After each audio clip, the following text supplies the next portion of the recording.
في الفيديو ده هقول لكم عن كل التفاصيل والتريكس اللي تخليكم تعملوا احلى رز بلبن كريمي كلتوه في حياتكم.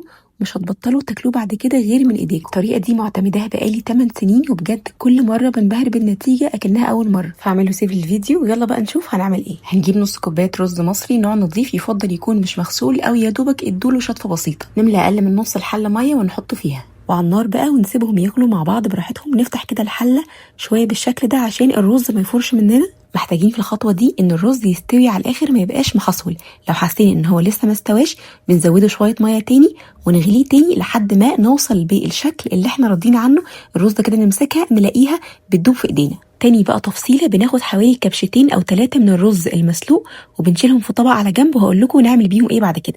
النص كوبايه رز بتحتاج لتر من اللبن او لتر وشويه صغيرين كده. ضفت بقى اللبن على الرز ولازم يكون كامل الدسم، وسلام بقى لو اللبن البلدي اللي هو بيتغلي وبيعمل وش قشطه ده هيبقى خطير. ضفت بقى علبه قشطه صغيره، يعني حوالي 3 معالق كبار من القشطه، وكيس من كريم الشانتيه، معلقتين كبار كريم شانتيه. وعارفين بقى كوبايه الايس كريم الفانيليا الصغيره دي، حطوها بقى كده على حله الرز بلبن ومش متخيلين الطعم هيروح فين مع الكريم شانتيه والقشطه، بجد هتبقى عالميه. ضفت بقى السكر وبيكون حسب الرغبه، بس بيكون في حدود 5 معالق كبار ورشه فانيليا.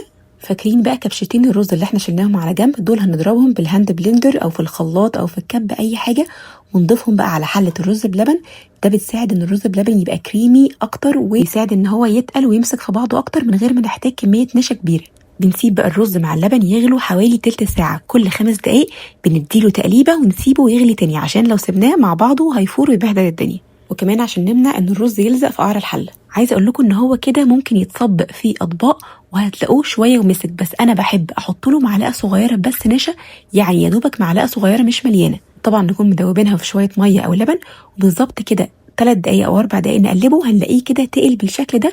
نصبه على طول في اطباق، هنسيبه بره التلاجة لحد ما يهدى خالص، وبعدين ندخله جوه التلاجة في الرف اللي في النص، بلاش الرف اللي تحت الفريزر. لو عاملين منه كميه وهيقعد كذا يوم جوه التلاجة فبنلفه بستريتش قبل ما ندخله، انما لو زي حالتي كده تقريبا بيتاكل في وقتها فمش مستاهله يعني. لو حابين بقى رشوا عليه قبل ما تاكلوه اي مكسرات عندكم بالهنا والشفا.